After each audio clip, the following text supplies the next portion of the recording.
Every truck in the parking lot was facing the diner, and none of the drivers moved when I walked inside. Rain kept hitting the windshield while he sat there with both hands on the wheel, staring straight ahead under the fluorescent lights. Most truck stops feel empty after 3 in the morning. This one felt like it was waiting. Tonight's stories come from drivers who stopped at isolated truck stops and realized some places on the highway seem to stay open for a reason.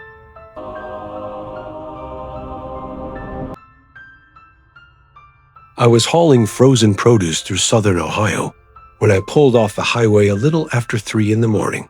It had been raining for hours, the kind of thin, cold rain that makes every road sign look smeared. My coffee was empty, my back hurt, and the CB radio kept hissing under the dashboard, like somebody was trying to talk through bad signal. The truck stop wasn't on my GPS, but the sign was right there at the exit. Mercer's Travel Plaza, with the M and the S barely lit. I almost passed it because from the ramp, it looked closed. Then I saw the diesel pumps glowing behind the trees. The lot was bigger than I expected, but most of it was dark. Only the fuel lanes and the front of the diner had lights, buzzing pale and weak in the rain. There were maybe 8 trucks parked near the building. Every single one of them was facing the diner windows. That bothered me before I knew why. Truckers park however they can, especially late at night, but these rigs were lined up too neatly, like someone had told them where to stop. No engines running, no marker lights, no drivers walking between cabs. I parked near the edge of the lot and sat there for a minute. The rain clicked softly against the windshield. My wipers were still squeaking, even after I turned them off. I remember thinking the place was quiet in a way truck stops usually aren't. I told myself I was just tired. That's what you do on the road. You explain things away because most of the time there is an explanation. A strange parking lot is still just a parking lot. Inside, the diner smelled like old coffee, wet carpet, and fryer grease. There was a woman behind the counter with gray hair tied back, reading a magazine under a small lamp. A radio beside the register played country music through static. She looked up when I came in, but only for a second. I ordered coffee and asked if they were still open. She said, "For now," like it was the normal answer.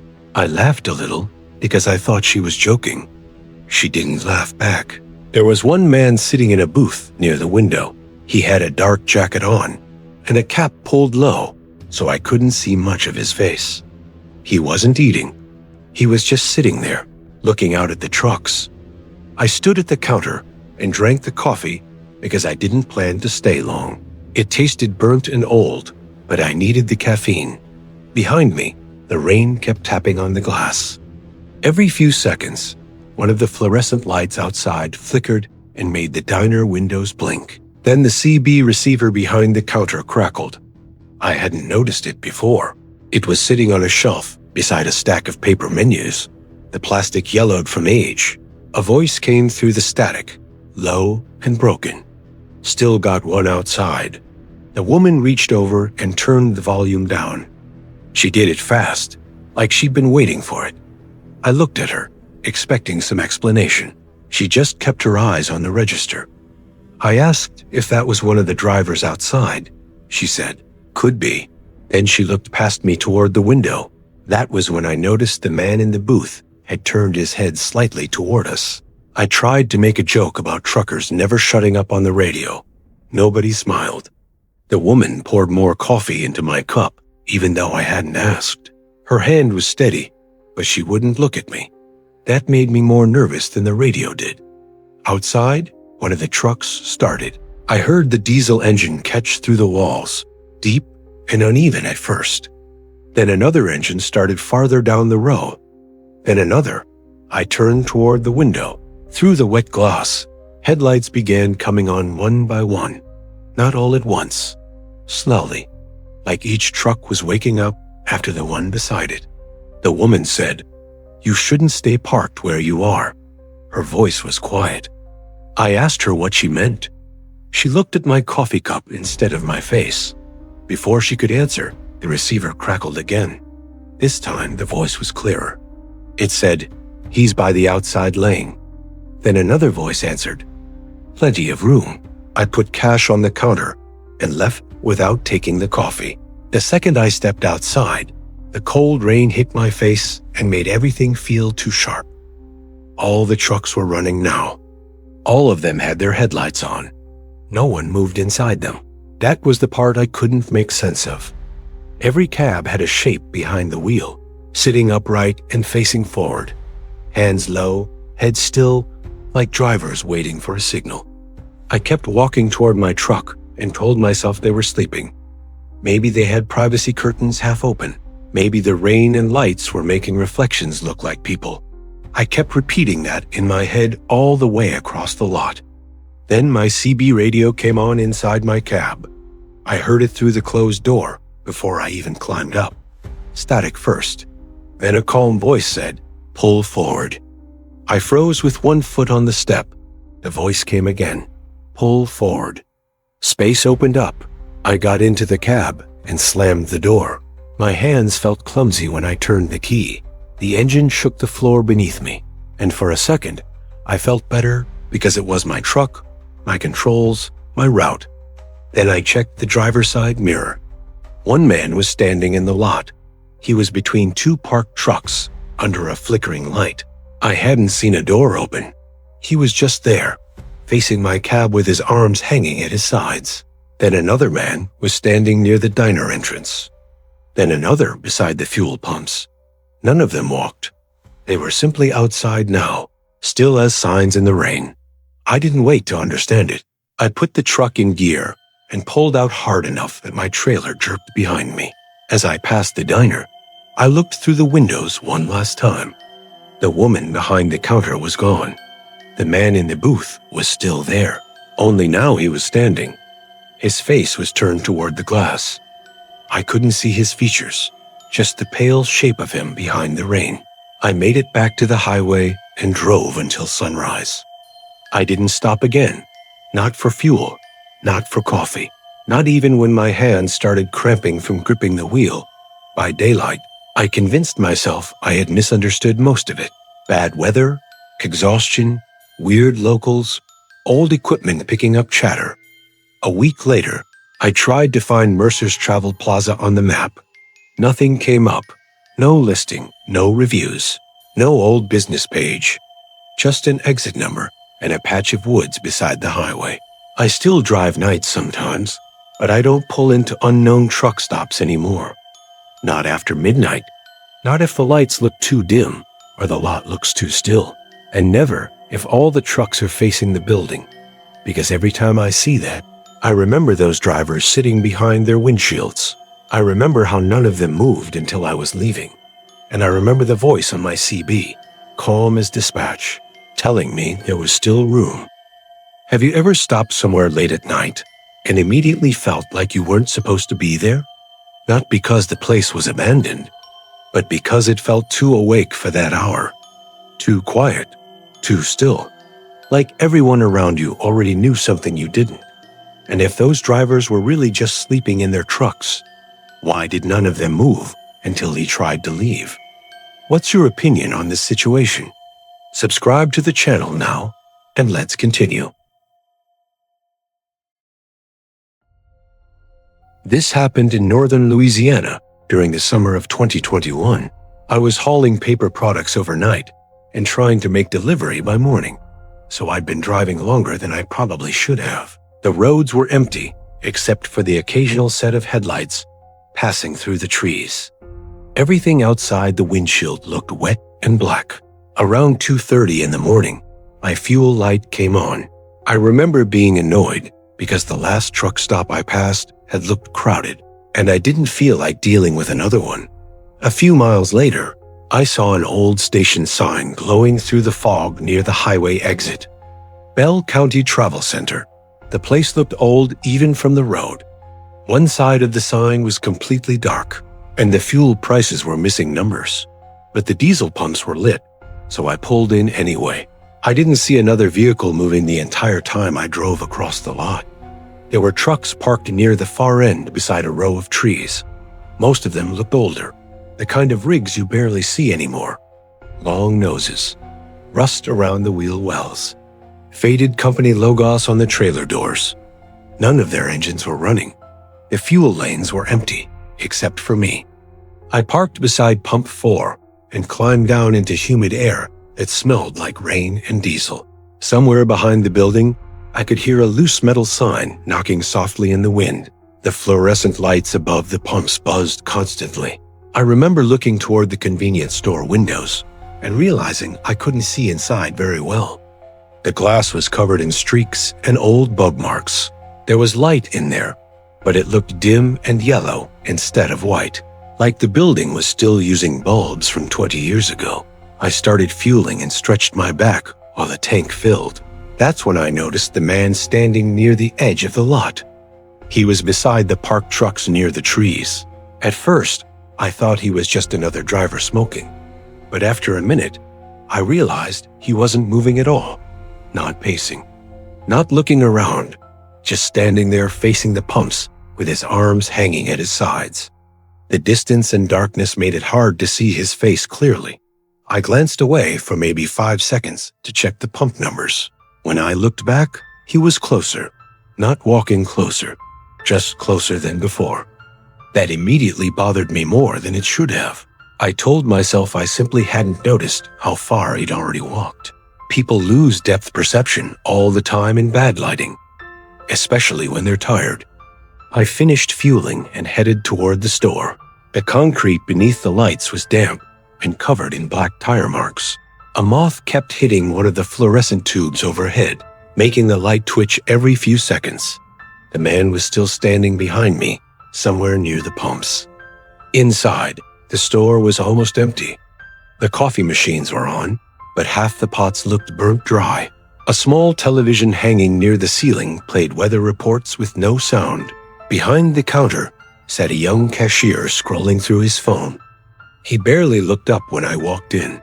I grabbed coffee and a sandwich from the warmer, then asked him if the place was always this quiet. He shrugged and said most drivers stopped using that exit years ago after the interstate expanded. Then he asked me something strange. "Did you park near Pump 4? I said, "Yeah." He looked toward the windows for a second before nodding slowly. Then he went back to staring at his phone like he regretted asking. That immediately put me on edge again. I asked why he wanted to know. He hesitated before answering. "People keep saying there's some guy walking around out there at night." Then he laughed nervously, like he was embarrassed for even mentioning it. I looked back toward the pumps through the glass. Rainwater and dirt smeared most of the view outside, but I could still see my truck under the lights. And standing beside Pump 4 was a person, completely still. I told the cashier it was probably another driver. He nodded too fast. "Yeah?" he said. "Probably." Neither of us sounded convinced. When I stepped back outside, the air somehow felt colder. The buzzing lights above the pumps sounded louder than before. My truck was maybe 30 feet away, sitting alone under the fluorescent glow. The man beside Pump 4 was gone. At first, I thought he'd walked behind the building.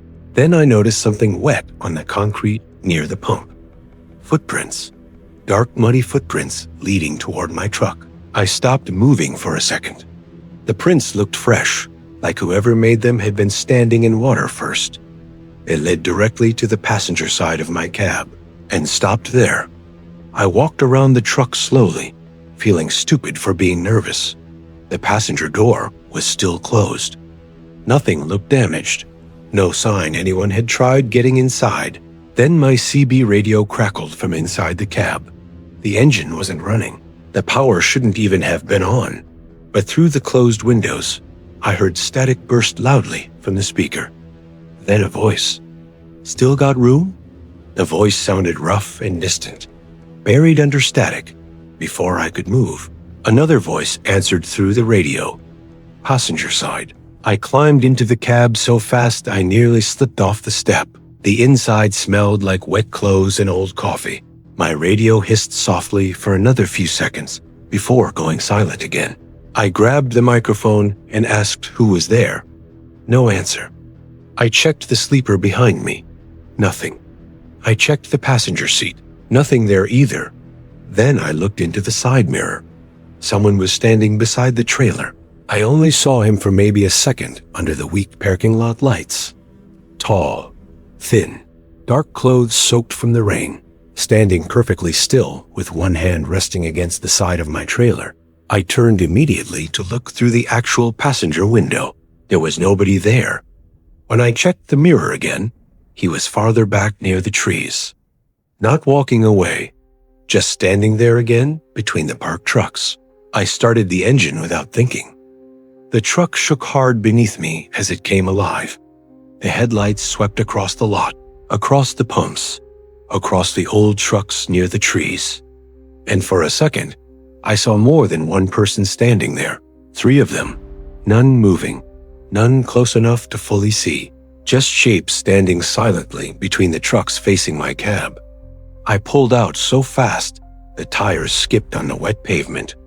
As I reached the exit, I looked once in the mirror toward the pumps. Pump 4 was empty again. No footprints, no people, nothing except fluorescent lights buzzing over wet concrete. I stayed awake the rest of that drive, with every interior light in the cab turned on. Around sunrise, I convinced myself exhaustion had twisted the entire thing into something worse than it really was. That's what I kept telling myself anyway.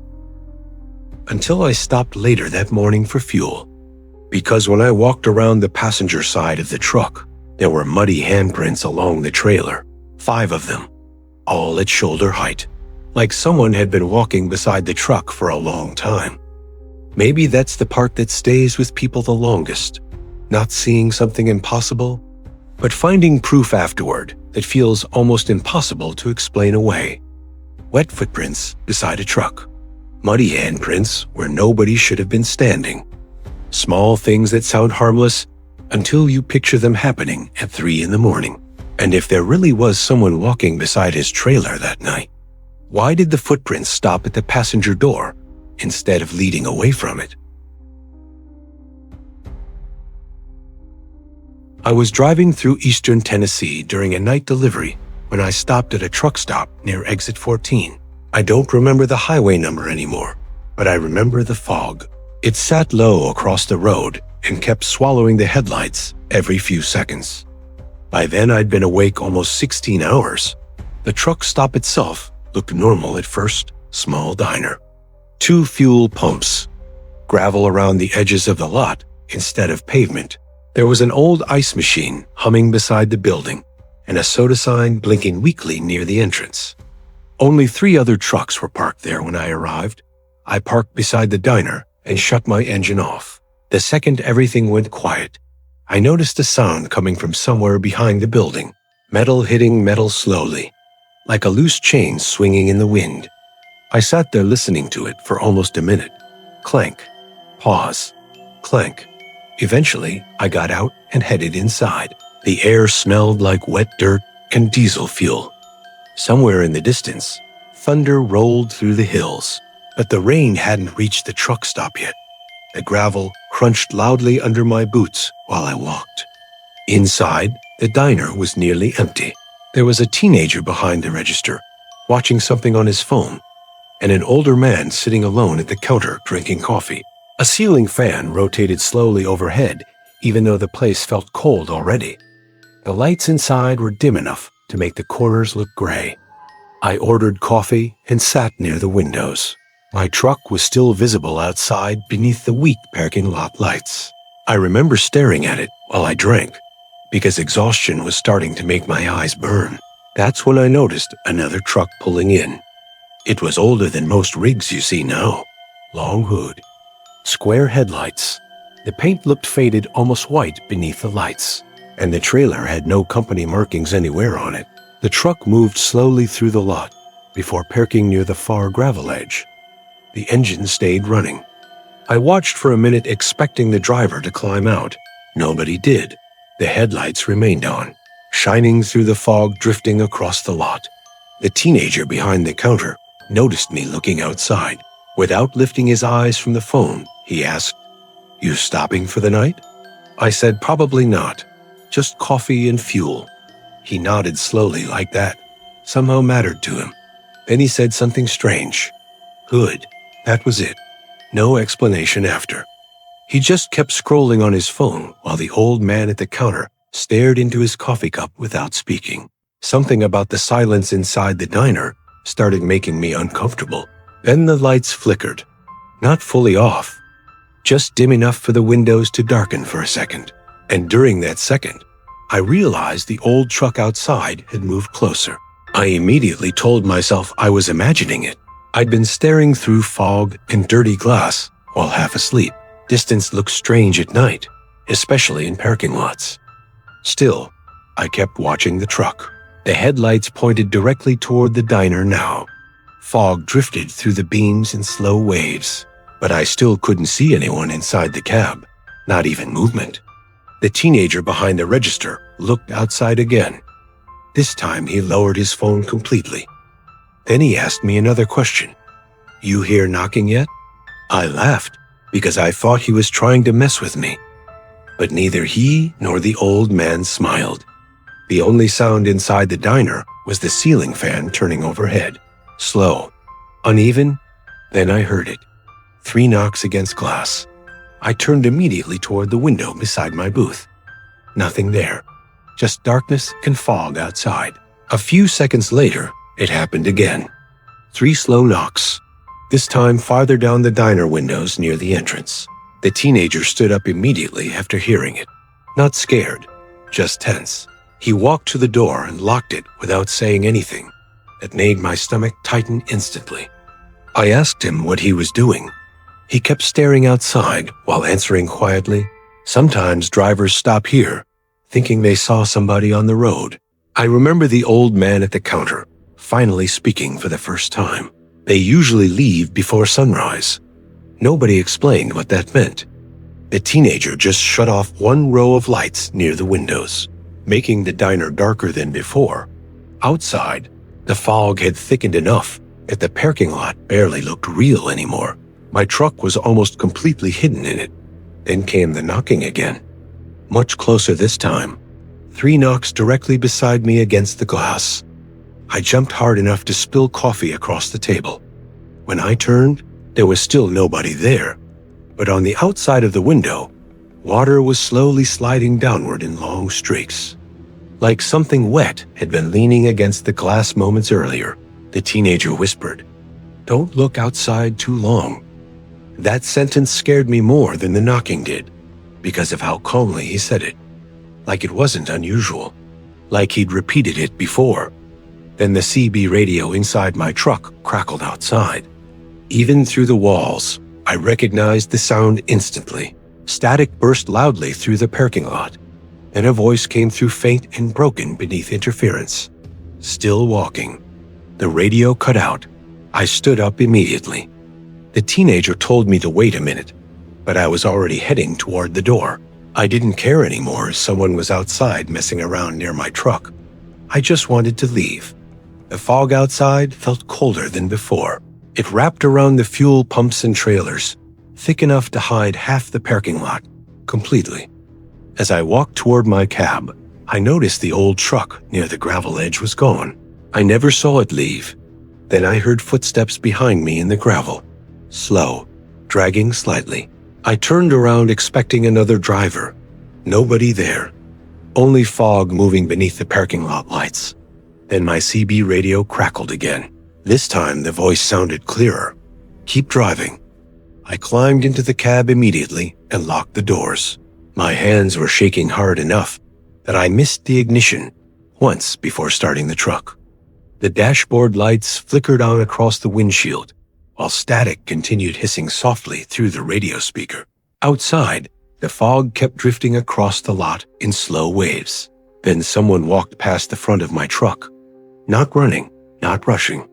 Just walking calmly through the headlights from one side of the lot to the other. Tall figure, dark clothes, head lowered slightly. I only saw them clearly for maybe 2 seconds, but they weren't walking toward the diner. They were walking toward the highway, straight into the fog beyond the truck stoplights. I pulled out immediately after that. As I reached the road, I looked once in the mirror toward the diner behind me. The building lights were still glowing weakly through the fog. but the parking lot was empty now. No trucks, not even mine, should have been gone that fast. I drove another 4 hours before stopping again. Around sunrise, I checked the side of my trailer while fueling. There were 3 wet handprints near the rear doors, long fingerprints, like somebody had dragged their hand slowly across the metal while the truck was moving. Why do so many stories from truck drivers happen in places that barely seem real once daylight comes? An empty highway, a diner nobody remembers later, a voice on the CB radio that somehow knows exactly where the driver is standing. And why do the people in these stories always seem to arrive already exhausted? Like whatever's waiting there knows they're too tired to trust their own eyes? But the question that would stay with me is this: if someone really walked beside that trailer while the truck was moving, how did the handprints end up near the back doors instead of the cab? Most people think the worst part of driving overnight is falling asleep at the wheel. But after hearing enough stories from truck drivers, it starts sounding like exhaustion does something else too. Like the road becomes different after a certain hour, quieter, stranger, almost aware of who's passing through it. So before you leave tonight, I want you to think about something. Why do so many drivers describe the same details without knowing each other? The silent parking lots, the figures standing between trucks, the voices coming through dead CB radios. And why do those places always seem busiest right before sunrise? If you've ever had a strange experience at a truck stop, rest area, or empty highway late at night, leave it in the comments. Some of the most disturbing stories on this channel come from people who thought nobody would believe them. And before you go, check the final screen. There are 2 more stories waiting there for anyone still awake enough to keep driving tonight. Don't forget to like and subscribe for more terrifying content. See you in the next video.